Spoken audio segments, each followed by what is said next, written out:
Yeah, it's tough to describe the energy that was in the building tonight. It was a little bit different.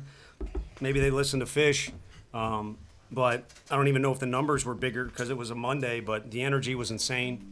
Our guys' response to being down was equally insane. But probably the biggest thing I think were guys doing things they struggled throughout the year doing. Well, 1 through 9, and then our guys that are just willing to take the ball. It's a weird. I'm telling you, it is a weird deal on this staff to have that many guys that want the ball no matter what day it is or what the circumstances are.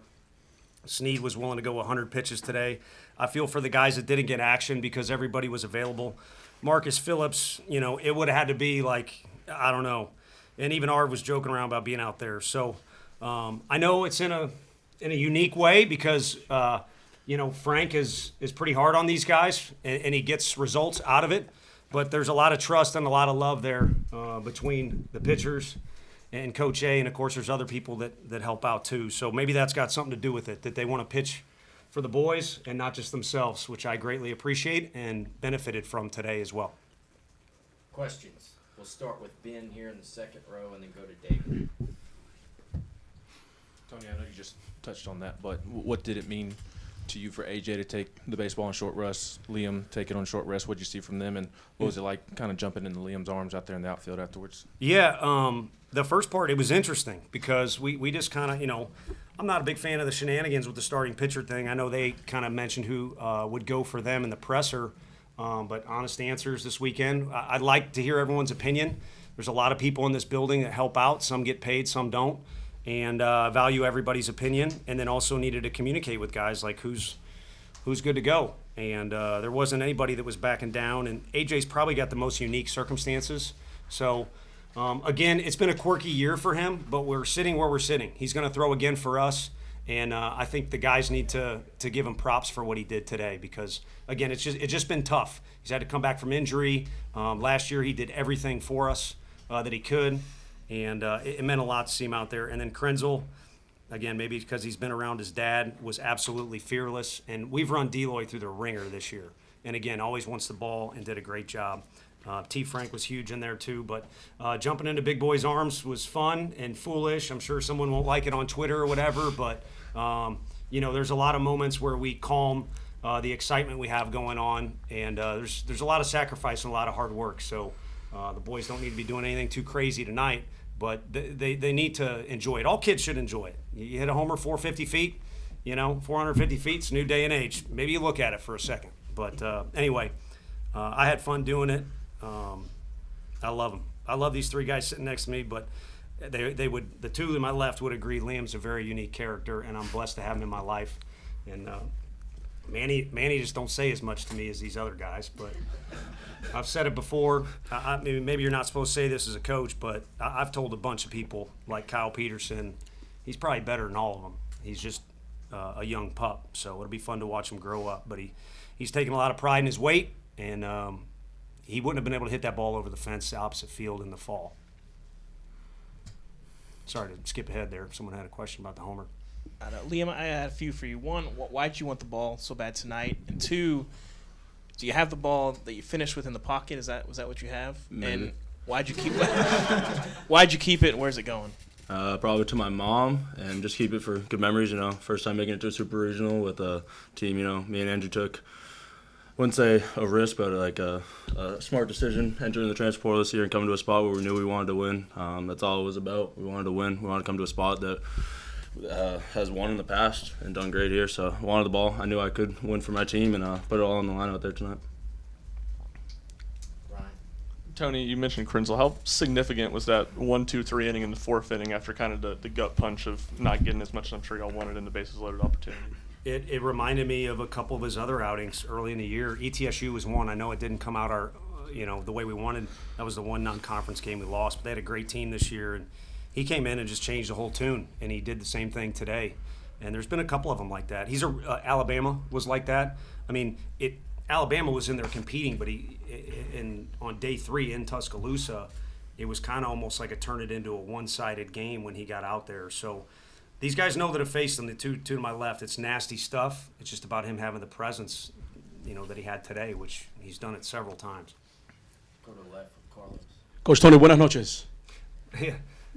Don't make me look like an idiot, dude. We were talking down the hallway. I need room for air. There's too many cameras and everything. What has done just before too much. Hey, many of us have been around sports and played and know how difficult it is to stay consistent throughout tournament play. What does this victory mean to you and the team to go to another super regional?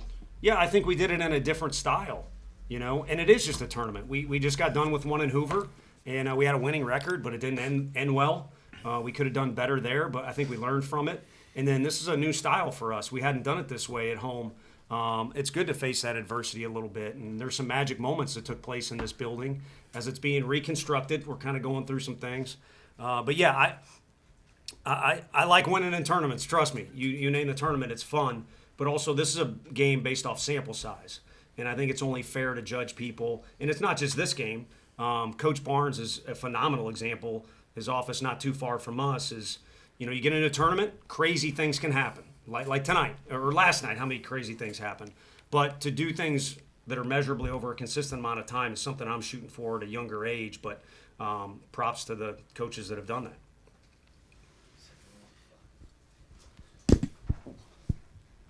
Manny, I heard it from Coach, but as a young guy, you came up in a big spot and hit a huge home run to kind of break the game open. And then, Andrew, you kind of built on top of that with a home run yourself.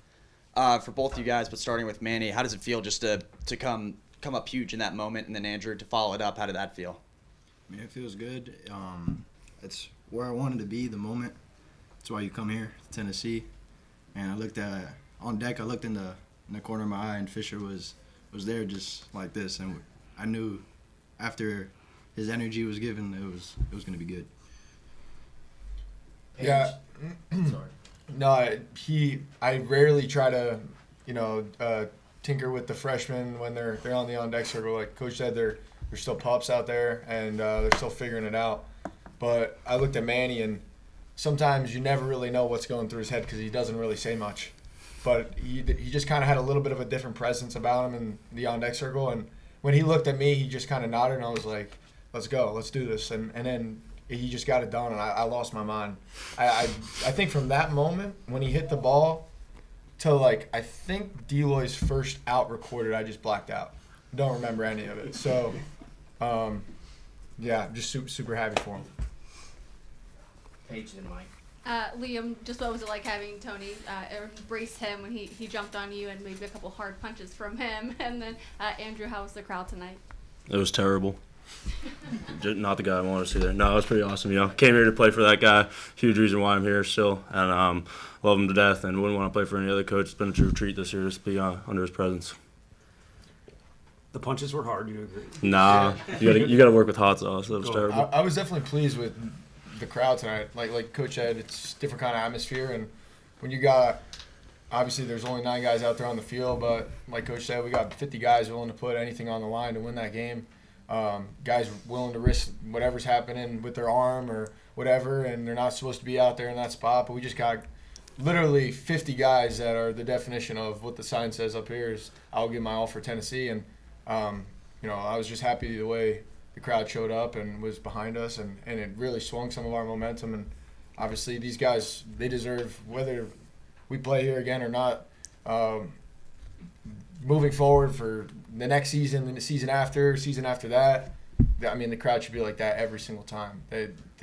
We work too hard for that to not be the case. One for Liam and one for Tony. Liam, why was it so important to you that you could pitch in this game, and why did you make that known last night? And Tony, what was the vision for Liam tonight? Was it a guarantee he would pitch? Was it a situation? And what was your thought going into it? Just knew I was very prepared for the moment. I feel like I've gone through a ring now in the SEC, being there for 2 years, took in a lot of information last year, my first year, had some up and downs, and knew after all the build-up after this year, I'd be ready for what was my task. And, arm felt good enough yesterday, arm felt great today, and just going out there and giving my team a chance to win. And really, Coach had the trust in me to go out there and close the game for us tonight. Oh, well, I don't want to answer now that he said that. To be honest with you, a possible plan A was him starting the 5th and being in the middle of the game. And so, I mean, just being – I'd trust the guy with anything you could come up with, but I also care about him and didn't want to be in a position where he'd stretch out the pitch count a little bit too much. And also, didn't necessarily want to put him in a spot where it'd be a tough one for him. But that sounds foolish saying it now. Also, AJ was supposed to get past Wentz, and he kind of tricked me. I mean, if we make a catch in the outfield, Bargo's hammy's barking a little bit. We disagreed with something that happened, so Russell kind of tricked me, and I left him out there too long, so I regret that. And Krenz was kind of at the end of his rope, too. So these kids have made a bunch of mistakes all year long. I think Fish kind of alluded to it a little bit. Our fans should appreciate consistency and not expect dominance in any sport. I know it's an SEC school, so that's going to fall on deaf ears. But they make mistakes. But like Fish said, they work their butts off, and there's a lot of passion. And at the very least, they're playing for each other as much as anything, and they're playing for UT right after that. And they're a very close 1-2, I can tell you that. So I made mistakes tonight. I wish I could have made it a 0, although this lineup, the Wake Scott's impossible to make it 9 zeros. But could have made a couple decisions different, but wouldn't have it any other way having Liam throw the last pitch. Sam on the third row and then to Ben.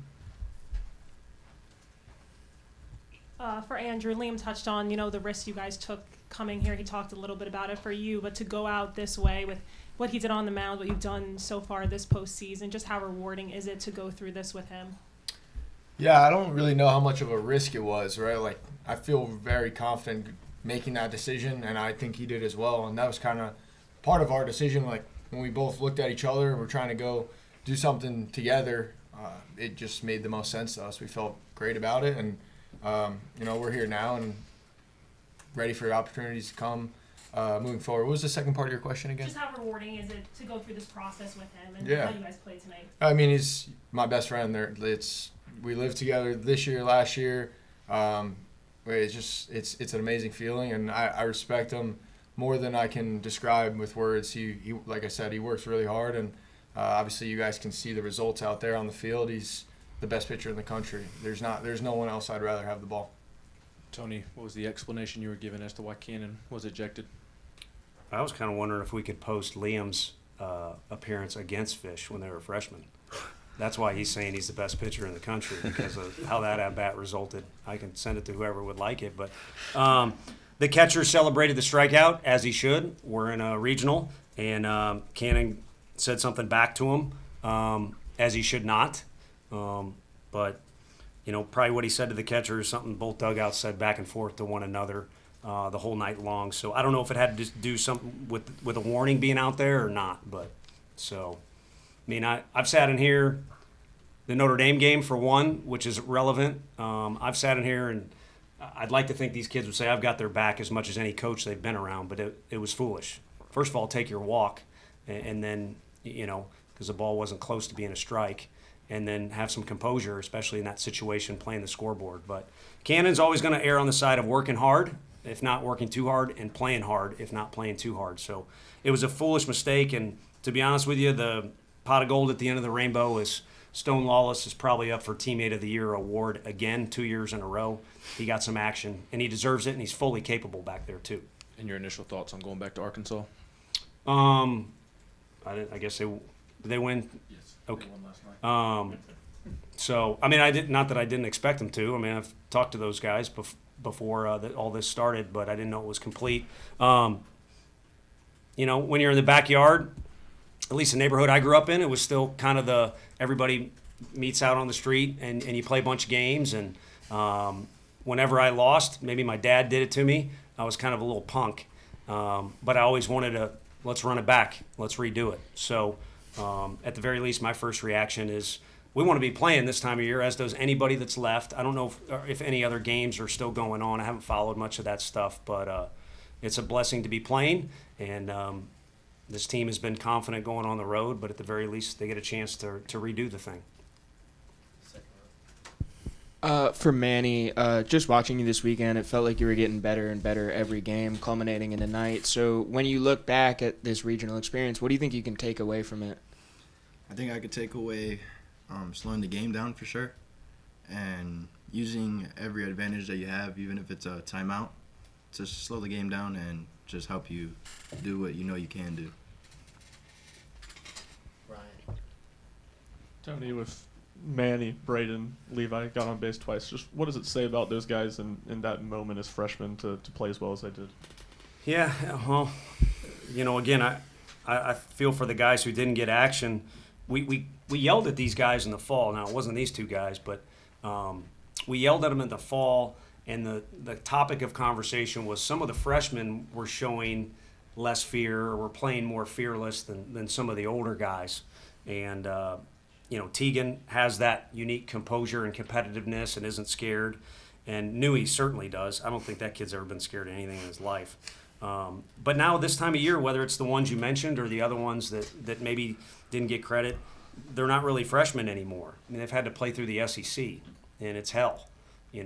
Coach Van Horn and I had that conversation last time we were in Fayetteville. It was the last weekend of the year, and it's by week 10, you could be the biggest competitor. You're kind of ready to move on to something else, or at least you can see the light at the end of the tunnel moving on to Hoover. So the teammates, the league, and their work ethic have got them in a spot where that's who they are now.